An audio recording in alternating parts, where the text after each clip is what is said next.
오늘의 주요 뉴스입니다. 제6호 태풍 카눈이 모레 오전 9시쯤 남해안에 상륙할 것으로 예측됐습니다. 이후 중부 내륙으로 북상하며 수도권을 통과할 것으로 보입니다. 카눈의 북상 소식에 새만금 잼버리에 참가한 전 세계 3만 7천 명의 대원이 야영지를 떠나 서울, 경기 등 전국 8개 시도로 이동했습니다. 잼버리의 대미를 장식할 K-팝 공연은 금요일 오후 7시 서울 월드컵 경기장에서 열립니다. 경기도 성남시의 SPC 계열사 샤니 제빵 공장에서 근로자가 기계에 끼어 크게 다치는 사고가 발생했습니다. 사고가 난 공장에선 지난해 10월과 지난달에도 근로자 끼임 사고가 있었습니다. 수업 태도 불량과 학생에 대한 성희롱과 상습 무역 혐의로 서울 은평구의 한 고등학교 교사가 구속의 갈림길에 섰습니다. 경찰은 재범 위험성과 증거인멸 우려가 있다며 피해 학생 접근 금지 명령을 내리고 오늘 구속영장을 신청했습니다.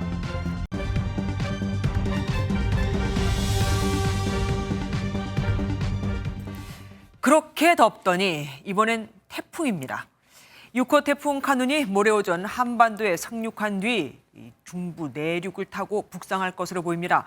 태풍이 당초 예상했던 것보다 더 서쪽으로 기울면서 서울을 스쳐갈 것으로 보이는데 속도도 느립니다. 올해 한반도에 머물러 있을 수 있다는 얘기가 되겠죠. 이미 카눈을 겪은 일본은 피해가 엄청났다고 합니다. 제주에 나가 있는 취재기자 연결해 자세한 상황 알아보겠습니다. 이기현 기자, 바람이 벌써부터 거세네요. 네, 그렇습니다. 저는 지금 제주 서귀포시 동쪽에 있는 표선 해수욕장에 나와 있습니다. 현재 이곳은 비는 내리지 않고 있지만 거센 바람이 불고 강한 파도가 몰아치고 있는데요. 현재 한반도를 향해 북상하고 있는 태풍 카눈에 대비해 이곳을 포함한 도내 7곳의 해수욕장 입수가 전면 통제됐습니다. 휴가를 맞아 해수욕장을 찾은 피서객들은 예상치 못한 통제 소식에 아쉬움을 나타냈습니다. 들어갈 수가 없다고 해가지고 모래사장에서만 아기랑 놀았어요. 너무 아쉽죠.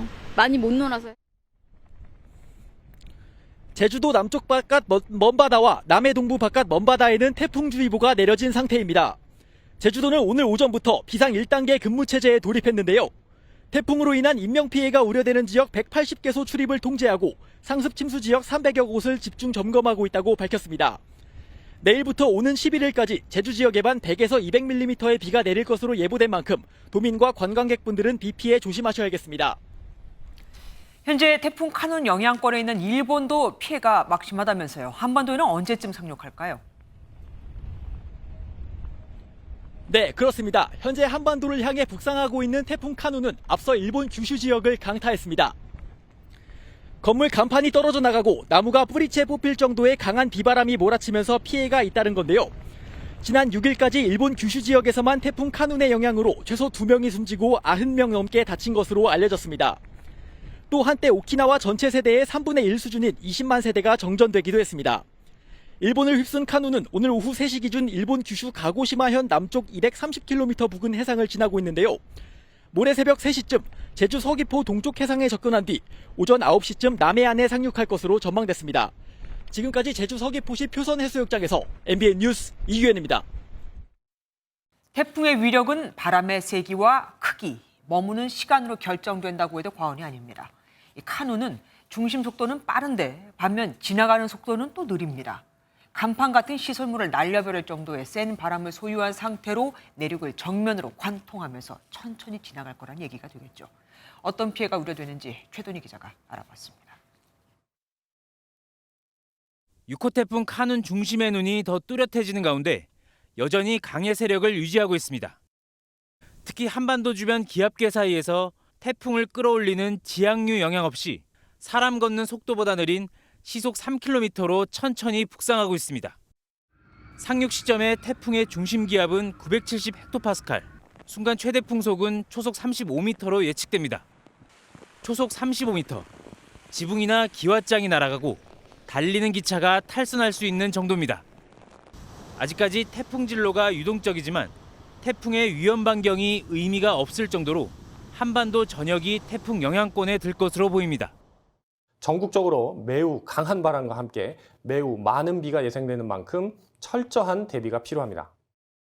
특히 막대한 피해가 났던 과거 태풍과 진로가 비슷합니다. 2012년 태풍 산바. 강의 위력으로 남해안에 상륙해 통영엔 초속 39m의 강풍과 400mm에 달하는 비를 퍼부으며 3,800여 명의 이재민을 발생했습니다. 1999년 이맘때 온 태풍 올가. 강한 비바람으로 60여 명이 숨지거나 실종됐습니다. 역대급 피해로 이젠 태풍 이름도 쓰지 않는 2002년 태풍 루사 역시 한반도를 느린 속도로 관통했습니다. 문제는 위력입니다. 태풍 카눈이 뜨거워진 바다를 느린 속도로 지나며 모은 에너지로 비와 바람 모두 강할 것으로 보이기 때문입니다. 이런 높은 해수면 온도와 열 용량 때문에 강도가 여전히 강한 세력을 유지할 수 있도록 해주는 에너지원으로 작용하고 있지 않나. 일본 도쿄 남쪽 해상에서 7호 태풍 란도 발달한 가운데 정부는 태풍 위기경보를 최고 단계인 심각으로 올리고 중대본도 곧바로 총력 대응 체제인 3단계로 격상했습니다. MBN 뉴스 최동입니다. 대회 초기부터 폭염에 대한 미숙한 대응과 불결한 화장실, 상한 음식 등으로 논란을 일으켰던 잼버리 대회는 결국 태풍 카눈의 북상에 일격을 맞고 사실상 조기 퇴영했습니다. 오늘 오전 10시부터 3만 7천 명이 전국 8개 시도로 분산된 건데요. 어찌나 급박하게 진행이 됐는지 버스 기사들은 시동을 걸기 직전에서야 자신들이 어디로 가는지 알 수 있었을 정도라고 합니다. 전남주 기자가 보도합니다. 오늘 오전 9시 새만금 잼버리 현장입니다. 참가자들이 이른 아침부터 철수를 위해 머물렀던 텐트를 분주히 철거합니다. 2인 1조로 천막을 접으며 협동심을 보이지만 중도 퇴소라는 결과에 아쉬움을 감추지 못합니다. 주차장에는 참가자들을 전국 각 지역으로 수송할 버스들로 가득 찼습니다. 오늘 하루 철수할 참가자는 3만 7천여 명, 버스는 무려 1,014대가 동원됐습니다. 나라별 철수 순서가 돌아오자 대원들은 어깨와 양손에 짐을 챙겨 집결지로 향했고 차례차례 버스에 올랐습니다. 혼잡을 줄이고자 경찰은 에스코트를 하며 수송작전에 나섰습니다. 참가자들은 아쉬움을 뒤로하고 부안을 빠져나가 서울과 경기 등 8개 시도에 마련된 숙소로 이동했습니다. 경찰은 숙소에 대한 순찰을 실시하고 식약처는 참가자들에게 제공될 식사의 질과 양, 음식의 위생 상태를 꼼꼼히 확인해서 긴 시간 이동 중에 고속도로 중간중간에 마련된 휴게소도 들리며 재충전을 하기도 했습니다. 오전에 다소 더뎠던 퇴영 작업은 오후 들어 가속도가 붙었습니다. 참가자들이 떠난 자리에는 텐트를 받치던 녹색 팔레트만 남았습니다. 조직위 측은 태풍이 북상하기 전에 철거 작업을 서두를 예정입니다. 잼버리 대회로 시끌벅적했던 새만금 간척지는 이제 아쉬움을 뒤로한 채 조용한 간척지로 돌아갑니다. MBN 뉴스 전남주입니다. 태풍이 온다니 서둘러 떠나는 것도 중요하지만 이들이 안전하게 들어갈 곳이 있을까 하는 것도 중요하겠죠. 일단 정부가 확보한 숙소는 경기 66곳을 비롯해 모두 128곳, 총 4만 4천여 명을 수용할 수 있다니까 우려했던 숙소 대란은 피할 수 있게 됐습니다. 대부분이 대학교 기숙사와 연수원 등 교육시설인데 잼버리 조직위와 소통이 잘 안 돼 여기서 숙소를 내주고도 답답함을 토로하는 곳들도 있었습니다. 잼버리 조직위 끝까지 이러면 안 되죠. 서울에서 가장 많은 인원이 머물게 될 서울시립대학교의 취재기자 나가 있습니다. 한범수 기자, 뒤에 왔다 갔다 하는 사람들이 대원들인가 봅니다. 네, 맞습니다. 저는 지금 서울시립대 기숙사에 나와 있습니다. 오늘 저녁 중으로 새만금 야영지를 떠난 대만 대원들 560명이 모두 이곳에 들어올 예정입니다. 버스에서 짐을 내린 학생들 만나봤습니다. 피곤함이 묻어나 있었지만 새로운 여행지에 대한 기대감도 작지 않아 보였습니다. I know a lot of people, a lot of my fellow scouts are like very heartbroken that like they didn't get to finish exchanging with other countries some of like bags or patches that they really wanted. I really like Korean culture and I'm really excited to be in Seoul actually. 고려대와 홍익대 등 다른 대학에도 짐을 풀었습니다. 간식을 먹으며 여독을 풀고 이미 서울로 올라온 영국 대원들처럼 도시 구경을 즐기기도 했습니다. 대학 측은 몇 명을 어디에 언제 수용할지 조직위와 소통이 잘 안 되고 있다며 하소연을 하기도 했습니다. 이 밖에도 현대차를 비롯해 대기업 연수원에서 입소를 마쳤습니다. 잼버리 참가대원들이 야영지 밖으로 다 나왔으니까 새로운 일정을 마련하는 것도 참 고민이겠습니다. 앞으로 일정 어떻게 진행됩니까? 일단 오늘은 참가자들의 피로 회복 차원에서 공식적인 일정이 잡히진 않았습니다. 내일은 각 지자체에서 마련된 영외 활동이 진행될 것으로 보입니다. 다만 당초 조직이 구상대로 전국을 범위로 이루어지진 않고 숙소 근거리에서 진행될 전망입니다. 이곳 시립대에 머무는 대원들 역시 내일은 서울 시내 관광이나 방문 등 프로그램에 참여할 것으로 알려졌습니다. 지금까지 서울시립대에서 MBN 뉴스 한범수입니다. 종교계도 발벗고 나섰습니다. 기독교는 대원 2,000명에게 무료 숙식을 제공하기로 했고 불교계는 다양한 사찰 체험 행사를 준비하고 있거든요. 잼버리 조직위가 벌려놓은 일을 중앙정부, 기업, 종교단체 등에서 해결하고 있는 셈이 됐습니다. 정설민 기자가 보도합니다. 새만금에서 출발한 버스가 경기 파주의 한 교회 시설에 도착합니다. 교회 목회자들이 태극기를 흔들며 환영합니다. 이곳 수련원에서 스페인 대원 220명이, 기도원에서는 프랑스 대원 360명이 새롭게 복음 자리를 틉니다.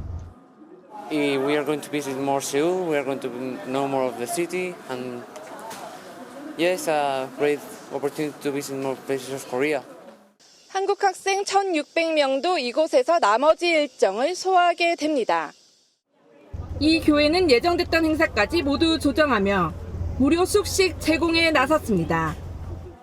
모든 잼버리 멤버들이 참 대한민국에 대한 좋은 인상을 갖고 돌아가게 됐으면 참 좋겠습니다.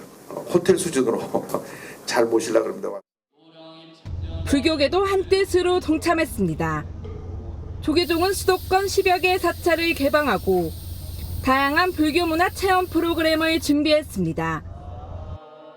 외국인 대원들에게 템플스테이를 경험해보고 사찰 음식을 체험할 수 있는 기회를 제공할 계획입니다. 종교계도 하나 되어 잼버린 대원들 돕기에 발벗고 나서고 있습니다. MBN 뉴스 정살민입니다. 새만금에서의 잼버리는 막을 내렸지만 이게 끝이 아니죠. 미국에선 부모들이 한국 잼버리를 상대로 소송을 걸 기세까지 느껴지고 있거든요. 하긴 더위도 그렇지만 화장실 위생은 불량했죠. 샤워실은 천으로 간신히 가려놓은 게 전부였죠. 할 말이 없을 겁니다. 말도 많고 탈도 많았던 지난 일주일간의 새만금 잼버리를 돌아보겠습니다. 강세훈 기자입니다. 잼버리 대회장에서 가장 바쁜 곳은 병원이었습니다. 개영식 행사에서 100여 명이 탈진하거나 쓰러졌고 개막 사흘 만에 온열 질환 등 1,000명이 넘는 환자가 발생했습니다. 하지만 조직위는 대원들이 춤을 추다가 쓰러졌다는 황당한 해명을 내놨습니다.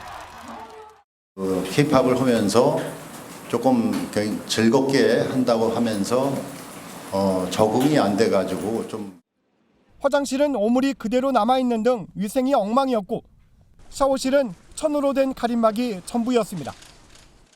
Like with the toilets and stuff like that, it's kind of bad. But I hope that I hope and I think that it will get better.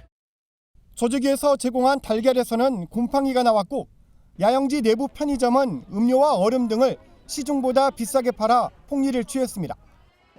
영국과 미국 등 일부 국가는 행사 닷새 만에 새만금을 떠났습니다. Weather during the jamboree has made it much more difficult. The rain and the heat. So I think it's made the issues much more difficult. 기자는 못 들어가는 거예요? 네, 지금 통제에 있어서 기자분들도 못 들어가십니다. 잼버리를 비판하는 보도가 잇따르자 조직위는 대회장 입구를 통제하는 등 취재를 막기까지 했습니다. 준비 소홀에 대한 책임을 떠넘긴다는 지적도 나왔습니다. 전라북도에서 얘기를 해주셔야 될 것 같아서 제가 적절하게 좀 적절치 않은 것 같습니다. 전라북도에서 결정한 건가요? 조직위는 아무 반영 없... 아니 같이 논의를 했습니다만. 새만금 잼버리는 파행을 거듭하다 결국 개최 장소에서 일정을 마무리하지 못한 채 끝났습니다. MBN 뉴스 강세훈입니다. MBN이 전북도 잼버리 추진단이 참고한 2015년 일본 잼버리 대회 보고서를 입수했습니다. 이 보고서에는 온열 질환이 문제가 돼 빠르게 조치했다는 내용이 들어있었죠. 또 화장실과 위생 부분, 이 모기 문제 등 우리에게 문제가 됐던 거의 모든 내용이 다 담겨 있었습니다. 보고서를 작성하면 뭐합니까? 타산지석으로 삼긴커녕 더 나빴는데요. 장진철 기자가 보도합니다. 2015 일본 세계 스카우트 잼버리 보고서입니다.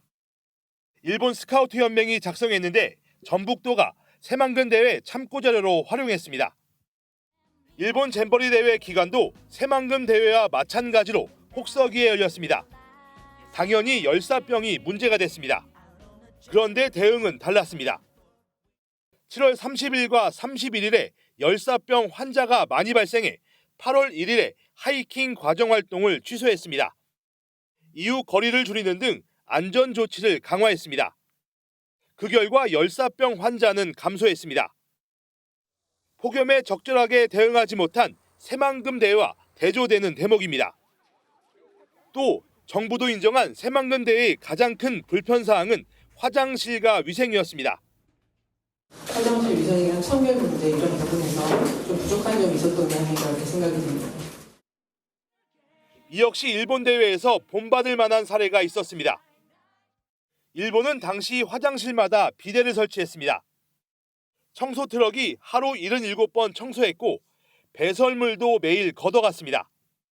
전북도는 바로 전 대회인 2019 북미 잼버리에는 공무원 14명으로 구성된 스터디팀을 파견해 폭염과 모기, 화장실 등 100가지 체크리스트를 만들었습니다. 하지만 이것 역시 이번 대회에 제대로 적용되지 않았습니다. MBN 뉴스 장진철입니다. 잼버리 마지막 날 열리는 K-팝 콘서트도 문제입니다. 갑자기 장소가 바뀌니 못 오게 되는 가수들도 있거든요. 그래서 이 콘서트에 BTS가 와줬으면 좋겠다는 얘기가 나왔는데 국방부는 긍정적으로 검토해 보겠다고 했지만 BTS 팬인 아미들은 BTS가 무슨 정부 소속이냐며 반발하고 있습니다. 왜 툭하면 BTS를 들고 나오냐 이겁니다. 김태 기자가 보도합니다. 지난해 12월 BTS 멤버 중 가장 먼저 입대한 맏형 진과 지난 4월 입대한 제이홉. 군에서 복무 중인 두 멤버를 포함한 BTS가 잼버리 대회 마지막 일정에 참여할 수 있도록 해달라는 제안이 정치권에서 나왔습니다. 성일종 국민의힘 의원은 SNS를 통해 새만금에서 부족했던 일정들을 대한민국 문화의 힘으로 채워줄 필요가 있다고 말했습니다. 또 11일 서울에서 있을 K-팝 콘서트에 현재 군인 신분인 BTS가 모두 함께 참여해 대한민국의 국격을 높일 수 있도록 모든 조치를 취해주길 바란다고 국방부에 요청했습니다. 이와 관련해 국방부 관계자는 문화체육관광부 요청이 오면 국가적 행사인데 안 해줄 이유가 없다며 출장 명령서만 내면 된다고 긍정적인 입장을 밝혔습니다. 관련 부처 그리고 또 해당 연예인들의 소속사하고 같이 논의해야 될 사안으로 생각합니다. 그런데 일부 방탄소년단 팬들은 정치권의 움직임에 반대 의견을 내고 있습니다. 잼버리 운영이 미숙했던 걸 왜 아이돌 가수가 뒷수습하냐거나 BTS가 정부 전속 가수냐며 반발한 겁니다. 논란이 확산하자 여당은 당 차원에서 논의하고 답할 사안은 아니라면서 선을 그었습니다. MBN 뉴스 김태희입니다.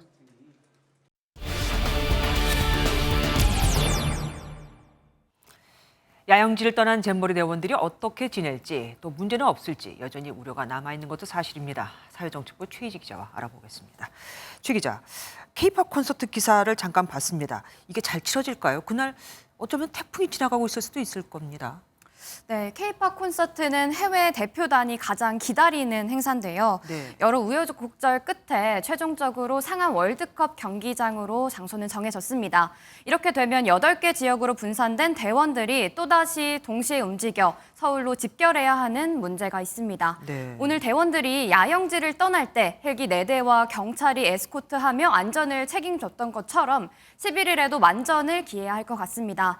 또 태풍 카눈이 강풍과 폭우를 동반해 피해도 우려되는 상황이기 때문에 오늘보다도 어쩌면 더 세밀한 대책을 강구해야 할 것으로 보입니다. 그러니까요. 이 태풍이 오면은 자칫 월드컵 경기장 뚜껑이 날아갈 수도 있는 거 아니겠습니까? 굉장히 위험할 수도 있습니다. 어쨌든 동선도 굉장히 불편해 보입니다. 콘서트와 폐영식은 같이 이루어지지만 대표단이 출국한 날짜는 그 다음 날인 거잖아요. 네, 맞습니다. 현재 8개 지역으로 대표단들이 흩어져 있는데요. 일부 국가에서는 굉장한 피로감을 느낄 수밖에 없을 것으로 보입니다. 수도권 지역에 머무는 경우는 덜 하겠지만 충남, 충북 등 지역에 머무는 경우에는 늦은 시간 공연이 다 끝나고 다시 숙소로 돌아가야 하는데요. 바로 다음 날이 출국이기 때문에 충분한 휴식을 취할 새도 없이 떠날 채비를 해야 합니다. 네. 잦은 이동으로 인한 불편과 피로감 피할 수 없어 보입니다. 그나마 다행인 건 콘서트를 서울에서 하면서 좀 나은 점도 있다면서요. 네, 맞습니다. 공연 장소가 새만금에서 서울로 옮겨지면서 콘서트 출연진의 접근성이 상당히 좋아졌습니다.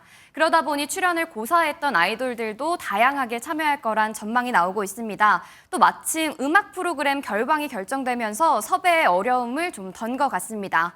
우선 국내 정상급 걸그룹이죠. 뉴진스가 출연을 확정지었고요. 네. 세븐틴을 비롯해 세계적으로 인기를 얻고 있는 다른 아이돌 그룹들도 추가로 무대에 설 것으로 예상됩니다. 네. 제가 실제로 잼버리 현장에서 스카우트 대원들과 얘기도 나눠봤는데요. K-팝을 좋아하고 어려움에도 긍정적인 대원들이 정말 많았습니다. 지금까지 어려움이 정말 많았지만 어쩌면 잼버리 행사의 분위기를 대반전시키는 기회가 될 수 있지 않을까 생각도 해봅니다. 새만금에서는 나왔지만 그렇다고 잼버리가 끝난 건 아니잖아요. 그럼 앞으로 대원들은 뭘 할까요? 네, 먼저 김현숙 장관의 설명부터 보시겠습니다.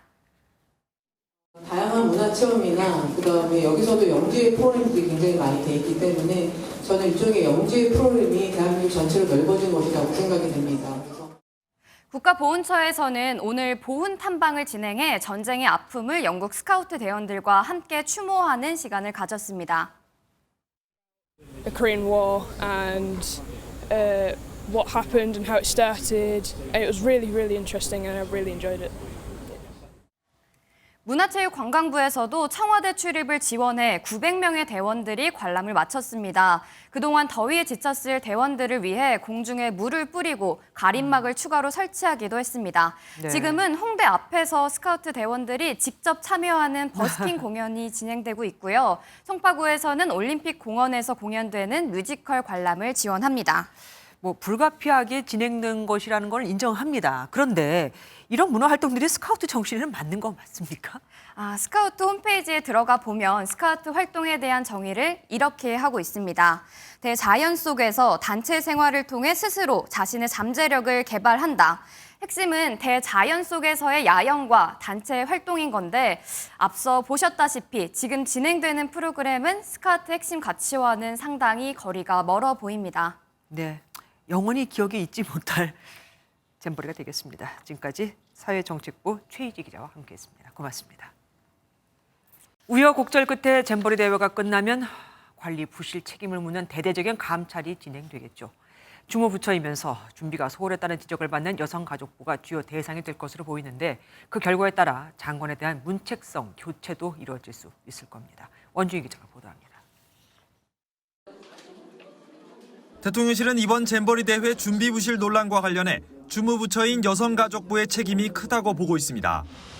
폭염과 해충, 불결한 화장실 등 사전에 예측이 가능했거나 짧은 시간 안에 해결할 수 있는 문제도 제대로 대처하지 못했다는 이유입니다. 대통령실에서는 여가부는 무능한 부처다, 행안부에 맡겼다면 이렇게 됐겠나라는 불만이 쏟아지고 있습니다. 대통령실은 잼버리 대회가 마무리되는 대로 여가부에 대한 감찰에 착수하는 안을 검토하는 것으로 알려졌습니다. 감찰 결과에 따라 김현숙 장관에 대해 문책성 교체도 검토될 것으로 보입니다. 여권 관계자도 여가부의 준비 과정에 대해서 리뷰가 필요하다, 장관에 대해서도 분위기는 좋지 않다고 전했습니다. 그래서 이 잼버리가 제대로 될까요? 물론입니다. 네. 뿐만 아니라 방만한 예산 운영으로 지적받은 전북도 또한 감찰 대상에 오를 것으로 보입니다.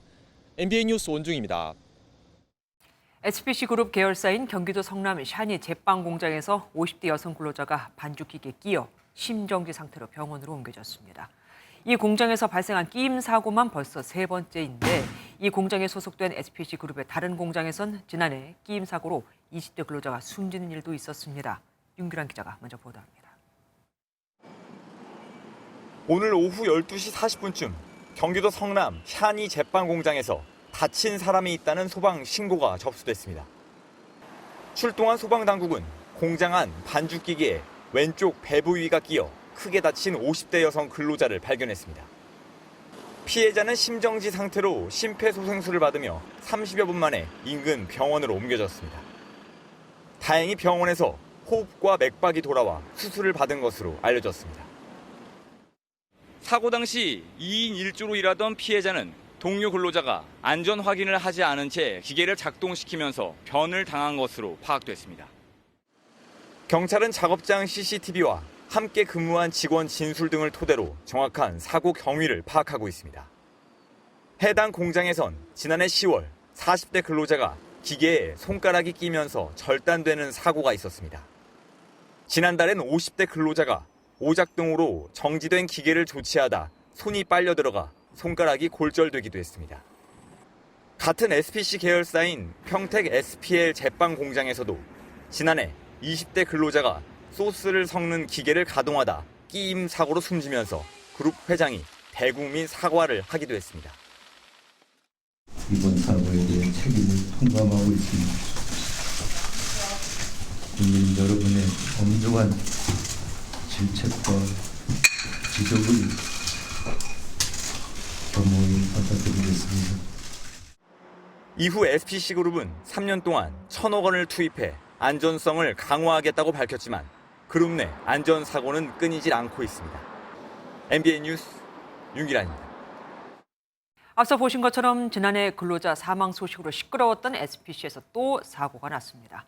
1,000억 원을 투입해 안전성을 강화하겠다는 계획을 내놓고 올 초엔 안전경영 선포식도 열어 뉴 SPC가 되겠다고 했었는데 왜 이런 사고는 계속되는 걸까요? 산업부 장가희 기자 좀 더 자세히 알아보겠습니다. 장 기자, 정확한 사고 경위부터 다시 한번 살펴보겠습니다. 어떻게 된 겁니까? 네, 우선 이 SPC 샤니 공장에서 그 사고 근로자가 맡았던 작업은 원형 스테인리스 통에서 이 담긴 반죽을 리프트 기계로 옮겨서 다른 반죽통에 쏟아내는 일이었습니다. 네. 2인 1조로 작업을 했는데 사고 당시 이 옆구리 부분이 이동식 리프트와 설비 사이에 끼인 것으로 알려지고 있습니다. 네. 이로 인해서 신정지 상태로 병원에 긴급 후송이 돼서 수술을 받았는데요. 수술 후의 상황은 현재로서는 정확히 알려지지는 않고 있습니다. 네. 경찰은 사고 당시 현장에 있었던 동료 작업자를 조사를 했고요. 또 동료의 안전 부주의를 비롯해서 이 기계 오작동 등 정확한 사고 원인을 확인하고 있습니다. SPC 안전사고, 그런데 지난달에도 있었잖아요. 그렇습니다. 앞서 리포트에서도 보셨듯이 이 공장은 지난달 그리고 지난해 10월에도 사고가 있었고요. 또 SPC 계열사에서는 최근 5년 동안 700건이 넘는 산재 사고 발생했습니다. 이번 사고가 난 공장은 상시 노동자 50명 이상이 근무하는 중대재해처벌법 적용 대상인데요. 고용노동부 관계자는 현재 근로감독관이 현장에서 조사를 진행 중이고 또 산업안전보건법 위반 여부부터 전반적으로 사항을 확인하고 있다, 이렇게 언급했습니다. 법 위반 여부를 파악하는 조사하는 단계까지는 아니고 이제 왜 사고가 났는지 사고 경위를 파악하고 있다고 보셔야 돼요. 사실 그런데 지난해 이 SPC 사고로 얘기가 많았잖아요. 그래서 그때 당시 허영인 회장이 대국민 사과를 했고 그리고 또 1,000억 원을 투입해서 뭐 안전망을 만들겠다라고 했었습니다. 이건 어떻게 됐습니까? 맞습니다. 지난해 10월에 이 SPC 계열사인 평택 SPL 제빵 공장에서 20대 여성 근로자가 이 소스 교반기에 끼어서 이 숨지는 사고가 발생을 했는데요. 당시 이 SPC가 거센 비판을 받으면서 허영인 회장이 대국민 사과를 했죠. 이후 사고 후속 대책으로 안전경영위원회가 설치가 됐고요. 또 안전장치를 구매하고 설치하고 또 직원들을 교육하는데 1,000억 원을 순차적으로 투입하고 있다는 게 SPC의 언급입니다. 또 올 초에는 안전경영 선포식을 개최하고 안전경영 체계를 글로벌 수준으로 또 끌어올리겠다, 이렇게 언급을 했습니다. 그런데 사고가 또 나니까 SPC로서는 좀 당혹스러울 수밖에 없는데요.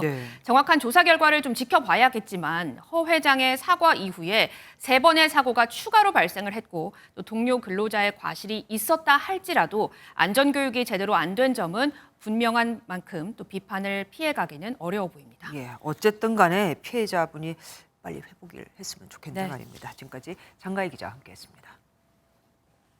김은경 혁신위원회의 3호 혁신안이죠. 대의원제 축소를 두고 더불어민주당 내 갈등이 고조되고 있습니다. 발표까지 미루며 추가 논의를 하기로 했는데 비명계 사이에선 혁신위가 혁신 대상이 돼 강성 지지층에 충성한다는 노골적인 비판도 이어졌습니다. 강용호 기자가 보도합니다. 대의원제 비율 축소를 골자로 하는 김은경 혁신위원회 3호 혁신안 발표가 모레로 이틀 미뤄졌습니다. 어젯밤 늦게까지 논의한 결과 시간이 좀 더 필요하다고 판단한 겁니다. 의원과 당직자를 상대로 실시한 설문조사 결과 검토가 아직 마무리되지 않았다는 이유지만 당내 계파 간 갈등을 고려했다는 분석입니다. 대의원의 힘을 빼는 대신 권리당원 권한을 강화하는 내용이어서 당내에선 비명계를 중심으로 강한 반발이 이어지고 있습니다. 민생이나 국민의 관심을 갖는 문제도 아닌 것을 뱃달 등 강성 지지자들 요구에 반영을 해서 이재명 대표 책임론도 거세지고 있습니다.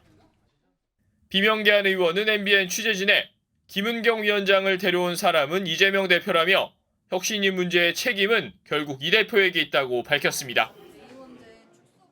대표님 책임론 관련해서 한마디만 좀 부탁드릴게요. 혁신위가 있던 논란 속에 이미 동력을 상실했다는 평가가 나오는 가운데 혁신안 역시 당내 반발을 뚫긴 쉽지 않을 것이란 전망입니다. MBN 뉴스 강영호입니다. 부실 채권이나 부실 자산을 사들여 경제 위기에 대비하자 이재명 더불어민주당 대표가 배드뱅크를 설립해야 한다고 또 주장했습니다. 하지만 이건 결국 정부 기금으로 빚을 탕감해 주는 게 되죠. 사실 이미 관련 펀드도 조성돼 있고 말입니다. 빚 내고 안 갚아도 된다는 도덕적 해이를 부추길 수 있다는 반대도 강합니다. 배드뱅크가 뭔지, 금융권의 입장은 뭔지 최은미 기자가 취재했습니다.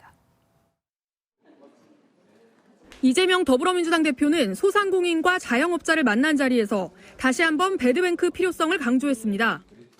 실물 경제에 심각한 충격을 가할 수 있는 그런 상황이 지금 도래하고 있는데 정부가 이 문제에 대한 심각성을 그렇게 느끼지 못하는 것 같고 배드뱅크는 정부 기금으로 금융기관의 부실 채권과 부실 징후가 있는 기업 자산을 사들여 처리하는 기관으로 사실상 나라가 빚을 떠안아주기 위해 만드는 곳입니다.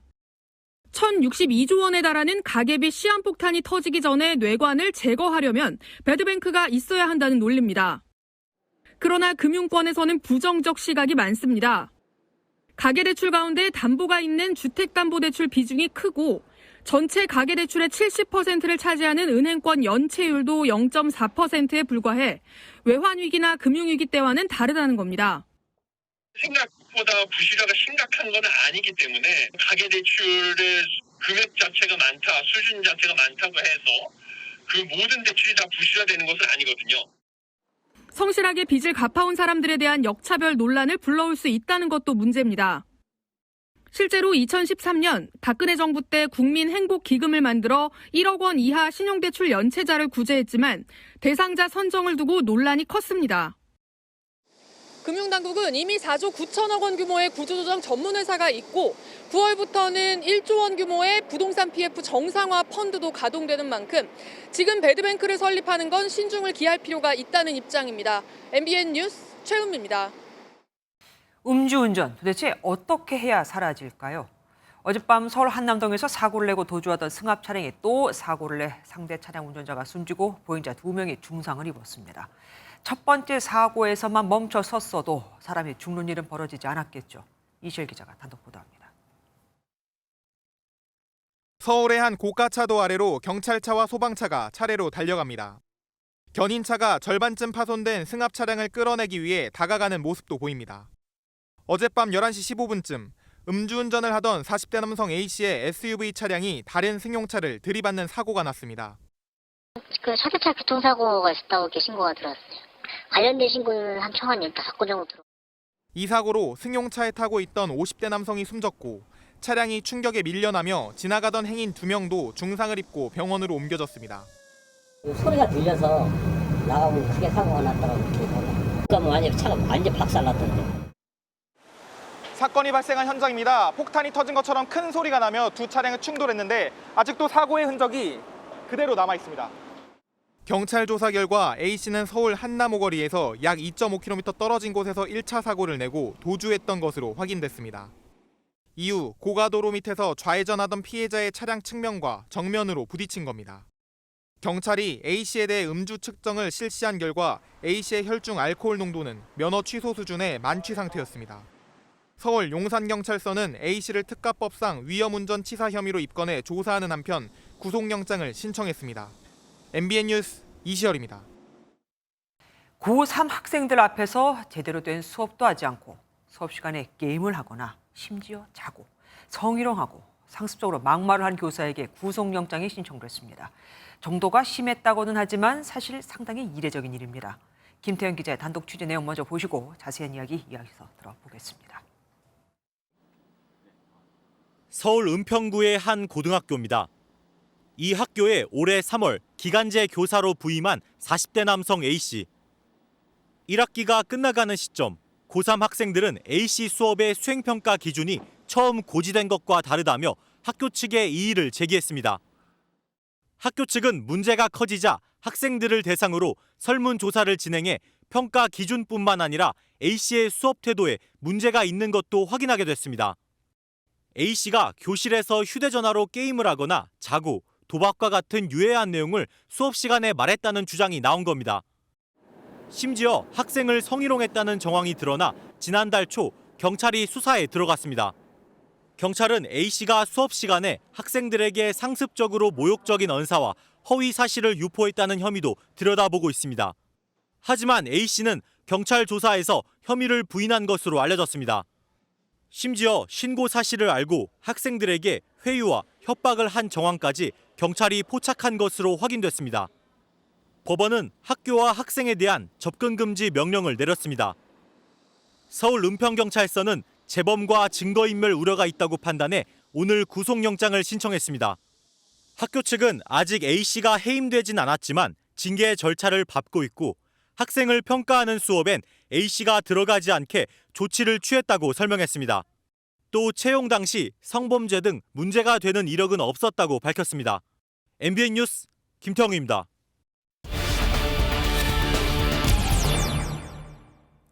요즘 한창 교권을 살리자는 분위기가 고조되고 있었는데 이런 교사 한 사람이 찬물을 끼얹네요. 이 내용 취재한 김태형 기자에게 더 자세한 얘기 들어보겠습니다. 김 기자, 이 일이 밝혀지게 된 계기가 수행평가 기준이었다고 하는데 뭐가 어떻게 달라졌길래 그런 겁니까?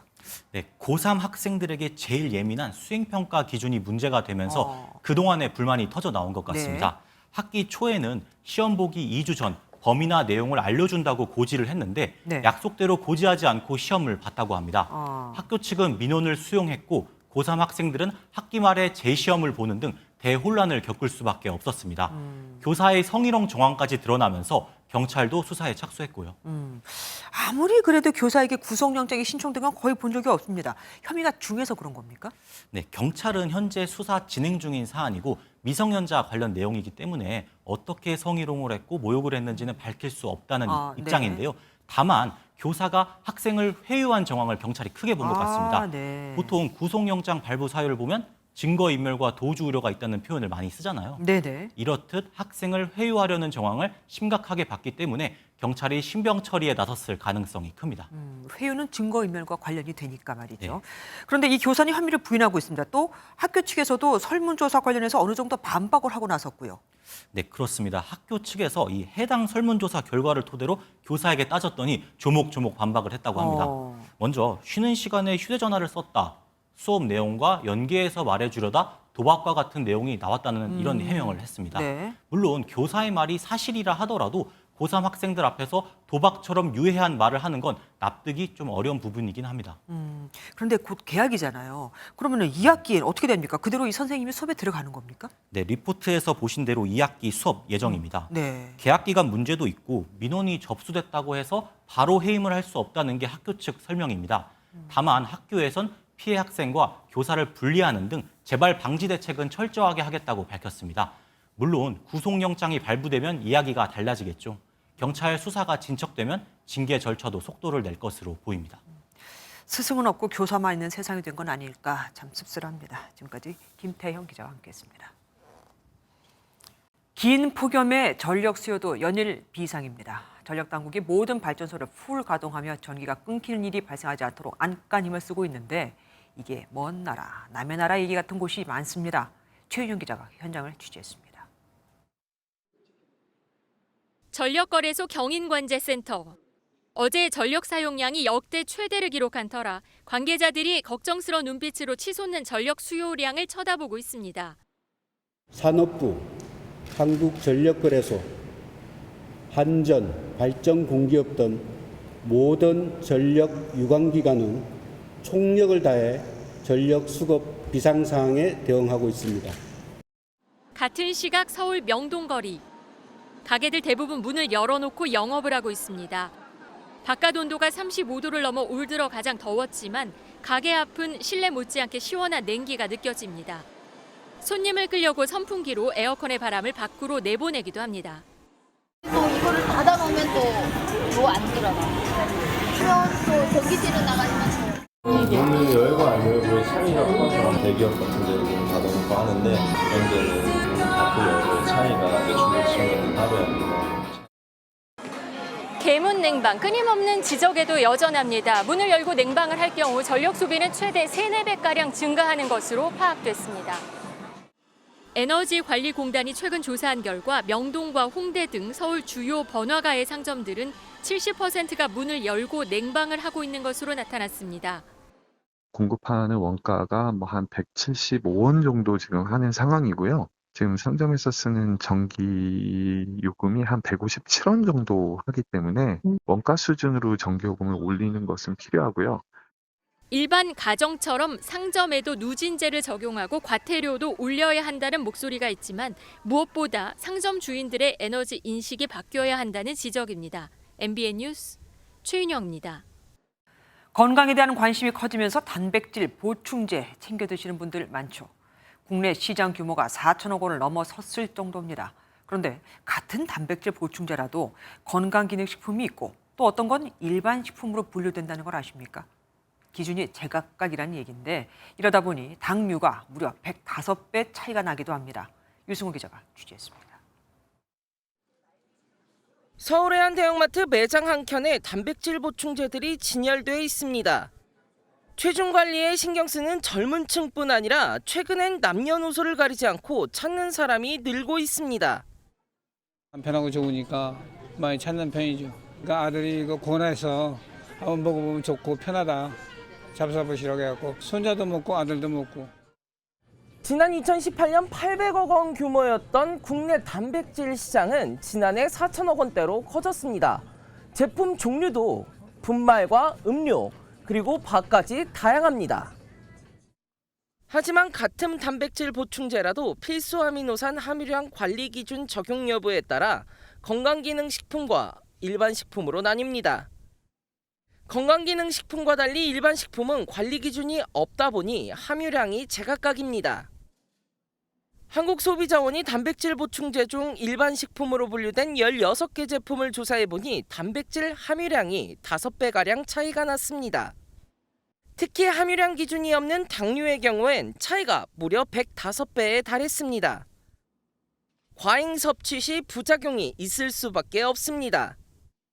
성장기의 비만으로 이어질 뿐만 아니라 성인기에도 계속 만성질환으로 이어지게 되는 문제를 가지게 됩니다.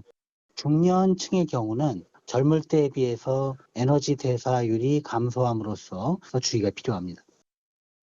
소비자원은 당류를 비롯한 특정 영양소를 과하게 섭취하지 않도록 성분 표시를 꼼꼼히 살펴야 한다고 당부했습니다. MBN 뉴스 유승호입니다. 미국 인구는 우리의 7배를 넘죠. 미국 인구의 3분의 1이 토네이도 영향권에 들었습니다. 그것도 초강력 토네이도요. 강풍에 쓰러진 나무에 깔려 10대 소년이 숨지고 길 걷던 남성이 벼락에 맞고 110만 가구 이상이 정전되는 등 피해가 속출하고 있습니다. 서영수 기자가 보도합니다. 거세게 몰아치는 비바람에 커다란 나무가 힘없이 쓰러집니다. 나무로 지은 창고는 강풍에 뜯겨나가 산산조각 났습니다. 최고 시속 130km의 강풍을 동반한 초강력 토네이도가 미국 동부 전역을 강타했습니다. Just a bomb going off. I mean, it was so loud and. 미국 인구의 3분의 1에 해당하는 1억 2천만 명이 이번 토네이도의 영향권에 들었습니다. 엘라바마에서는 20대 남성이 번개에 맞아 숨졌고 사우스캐롤라이나에서는 15살 소년이 강풍에 쓰러진 나무에 깔려 변을 당했습니다. The rain was literally sideways, trees, limbs hitting your truck as you're driving, and it's one of the worst I've seen. 워싱턴 DC와 버지니아 등 동부 지역 11개 주에 토네이도 주의보가 발령됐습니다. 특히 수도 워싱턴 DC는 10년 만에 토네이도 등급 중 2번째로 강력한 4단계 경보를 내렸습니다. 현재까지 동부 지역 110만 가구 이상이 정전 피해를 받고 항공편도 2,000편 이상 취소됐습니다. 강풍과 폭우 피해가 커질 것에 대비해 워싱턴 DC의 정부 기관들은 오후 3시에 조기 퇴근을 실시했고 각 지자체도 학교 등 공공시설을 일제히 폐쇄했습니다. MBN 뉴스 서영수입니다. 미국에서는 성인 남성이 실수가 아닌 대놓고 아이 머리를 겨냥해 총을 쏜 일도 있었습니다. 시끄럽게 놀고 있다는 이유만으로요. 아이 아버지는 이미 4년 전 아이 엄마를, 아내를 총기 사건으로 잃은 상태입니다. 고정수 기자가 보도합니다. 미국 시카고의 한 아파트에 경찰 통제선이 설치됐습니다. 현지 경찰의 압수수색 현장입니다. 이곳에 사는 40대 남성은 밖에서 놀던 8살 여자아이가 시끄럽다며 총으로 살해한 혐의로 기소됐습니다. It's just very sad. And just 8 years old outside playing. Completely senseless. 미주리주 세인트루이스에서도 7살 소년이 총격으로 사망하는 사건이 발생해 현지 경찰이 수사에 나섰습니다. 미네소타주 세인트폴에선 할머니 집을 찾은 12살 소년이 2살 터울 형이 쏜 총에 맞아 숨졌습니다. 지역 당국이 정확한 경위를 조사 중인 가운데 올해 미국 내 총기 사건 사고는 1,800여 건, 17세 이하 사망자는 40명이 넘은 것으로 집계됐습니다. MBN 뉴스 고정수입니다. 긴 경기 침체 속에서 올 상반기 경상수지가 예상을 깨고 간신히 흑자를 달성했습니다. 하지만 해외 여행객이 급증하면서 여행수지 적자 폭이 2배 이상 커졌고 베트남과 일본에 가면은 주변에서 한국어가 더 많이 들린다는 말이 나올 정도거든요. 수출보다 수입이 더 크게 주는 불황형 흑자라 좋아할 일만은 아닙니다. 박경 기자가 보도합니다. 인천국제공항 출국장. 캐리어를 든 여행객들의 발길이 이어지고 체크인 카운터에는 긴 줄이 늘어섰습니다. 여름 휴가철을 맞아 해외여행을 떠나는 이들이 늘면서 인천국제공항 출국장은 연일 붐비고 있습니다. 베트남 다낭의 관광지에선 한국 관광객들을 위한 트로트 노래가 연신 흘러나오고 K-팝 공연도 열립니다. 일본 주요 관광지에서도 보이는 건 대부분 한국 사람들입니다. 절반은 거의 한국인이고 대화하는 게 들어보면은 중국어보다 한국어가 훨씬 더 많았던 것 같아요. 국내 여행 같이 갔다 왔습니다. 엔데믹 이후 해외여행객이 급증하면서 6월 여행 수지 적자 폭은 2배 가까이 늘었습니다. 다행히 국제유가 하락으로 수입 감소 폭이 커지면서 상품 수지가 적자를 면한 덕에 상반기 경상 수지는 가까스로 흑자를 기록했습니다. 경상수지 흑자 규모가 확대된 것은 서비스 수지 적자 폭이 여행 등을 중심으로 늘어났지만 상품 수지와 본원소득 흑자 폭이 이를 상회한 데 기인합니다. 하지만 흑자 폭이 지난해의 10분의 1 수준에 그친 데다 수출보다 수입이 더 크게 줄어 달성한 불황형 성장이라 반갑지만은 않습니다. 다만 정부와 한국은행은 4분기부터 반도체 수출을 시작으로 완만한 경기 회복이 이어질 것으로 기대하고 있습니다. MBN 뉴스 박규원입니다. 지난달 19일 경북 예천에서 호우 실종자 수색 중 급류에 휩쓸려 숨진 최수근 상병은 당초 안전 문제로 도보 수색만을 진행하고 있었지만 사단장으로부터 물에 들어가서 수색하라는 무리한 지시를 받았다고 하죠. 국방부는 이 사건 조사 결과를 경찰에 이첩한 해병대 수사단장을 즉각 보직해임한 뒤 집단 항명 수괴라며 수사 대상에 올려버렸고요. 오늘 군이 심의위원회를 열고 보직해임을 의결해 쐐기를 박아버렸습니다. 사망 사건의 원인은 밝히지 않고 이를 이첩한 사람만 징계한다? 참 믿음직스러운 군이죠. 권영봉 기자가 단독 보도합니다. 지난 2일 고 최수근 상병 사건 조사를 마친 해병대 수사단장 박모 대령은 조사 결과를 경찰에 이첩했습니다. 그런데 국방부는 법리 검토가 더 필요하다는 이유로 사건을 당일 회수했고 박 대령도 즉각 보직해임했습니다. 조사 결과 이첩을 보류하란 이종섭 국방부 장관과 김계환 해병대 사령관의 지시를 따르지 않았다는 게 이유였습니다. 정당하게 내린 지시를 해병대 수사단장이 불응해서 군 검찰단에서 증거 자료를 인계받아서 수사가 진행되고 있는. 즉각 보직해임 땐 일주일 안에 심의위원회를 거쳐야 한다는 군 인사법에 따라 회의가 열렸고 보직해임이 최종 의결됐습니다. MBN이 입수한 통보서에 따르면 심의위는 수사단장의 행위가 중대한 군 기강 문란이며 이에 따라 향후 수사단장의 직무 수행이 곤란하다고 판단했습니다. 이에 대해 변호인 측은 MBN과의 통화에서 심의위 출석 통지서엔 누구의 어떤 명령을 언제, 어디서, 어떤 방법으로 위반했다는 내용도 없었다고 전했습니다.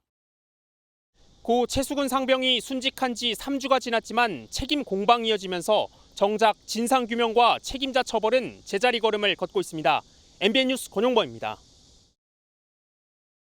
교사들이 가장 힘들다고 꼽는 게 뭔지 아십니까? 싸우는 애들을 뜯어 말릴 수 없고 수업 중 잠을 자는 아이를 깨우지 못한다는 겁니다. 당연한, 그러니까 정당한 지도를 못한다는 얘기가 되죠. 다른 아이들에게 나쁜 영향을 미치는데도 말입니다. 교육당국이 이제야 현장의 목소리를 듣겠다며 여러 약속을 쏟아내고 있습니다. 박유영 기자가 취재했습니다. 20년 가까이 교단에 선 베테랑 교사에게 가장 시급한 교권보호 대책이 뭔지 물었습니다. 잠자는 애 깨울 수도 있고 방해하는 애들이 있으면 학생이 좀 뒤에 가서 서 있을 수도 있고 하면 정서적 학대를 했다. 특별한 권한이 아니라 교사로서 당연히 해야 할 지도를 할 수 있게 해달라는 겁니다. 지난 6월 교사의 생활지도 근거법이 마련됐지만 구체적인 가이드라인은 아직 없는 상황. 미국과 영국, 호주 등은 상담부터 행동교정, 중재, 훈육, 징계까지 단계별로 교사와 학부모가 할 수 있는 대응을 세세하게 정해놨습니다.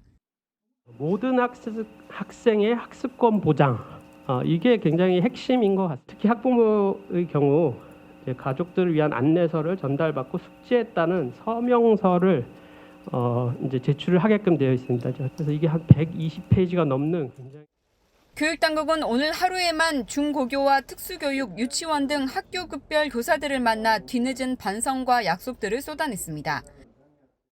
특수교사 혼자 모든 상황을 감내해야 하는 현재 상황을 개선해서 또 교육감으로서 통렬한 반성의 말씀을 올립니다. 교육활동에 오롯이 집중할 수 있는 여건을 만들기 위해서 저희가 반성하는 자세로 전국 시도교육감은 긴급 총회를 열고 악성 민원에 대해선 고발과 손해배상 청구 등을 적극 활용하겠다고 밝혔습니다. MBN 뉴스 박유영입니다. 사실 이렇게 교권이 문제가 된 건 서울 서희초 교사 사망 사건이 계기가 됐죠. MBN이 17개 시도교육청에 의견을 물어봤더니 학생 인권 조례가 제정된 곳 중 과반, 진보 교육감이 있는 곳 중에서도 절반은 개정을 검토 중인 것으로 확인됐습니다. 다 문제가 있다고 인식을 하고 있는 겁니다. 안병수 기자가 단독 보도합니다. 지난 2010년 경기도에서 처음으로 제정된 학생 인권 조례. 우리 학생들이 인간으로서의 존엄한 권리를 누리며 행복한 배움을 열어나가는 모태가 될 학생의 사생활 보장, 체벌 금지 등이 핵심으로 7개 교육청에서 시행 중인데 최근 교사의 사망으로 교권 추락을 부채질했다는 지적이 나왔습니다. 어떠한 경우도 차별하지 말라는 조항은 어떠한 경우의 생활지도도 인권 침해가 될 수 있다는 말. MBN이 국민의힘 정경희 의원실을 통해 17개 시도교육청에 의견을 물었습니다. 조례를 시행 중인 7곳 중 5곳은 개정을 검토 중이라고 밝혔습니다. 경기도는 상벌점제 금지 조항 개편을, 서울시는 학생의 의무와 책임을 강화하는 방안을 고려 중입니다. 진보 성향 교육감이 있는 교육청 9곳 중에서도 4곳이 개정 필요성을 언급했습니다. 다만 조례의 존재를 알고 있는 학생이 절반 수준에 그친다는 조사도 있어서 조례 개정만으로 교권 회복 실효성이 있을지는 미지수입니다. 본래의 취지에 역행하는 학생인권 조례는 전면 재검토해야 합니다. 다만 근본적인 해결을 위해서는 교권을 정상화하는 법 개정과 정책적 뒷받침이 수반돼야 합니다. 국회는 교권 보호 법안 논의를 위해 오는 17일 교육위 법안 소위를 열 계획입니다. MBN 뉴스 안병수입니다.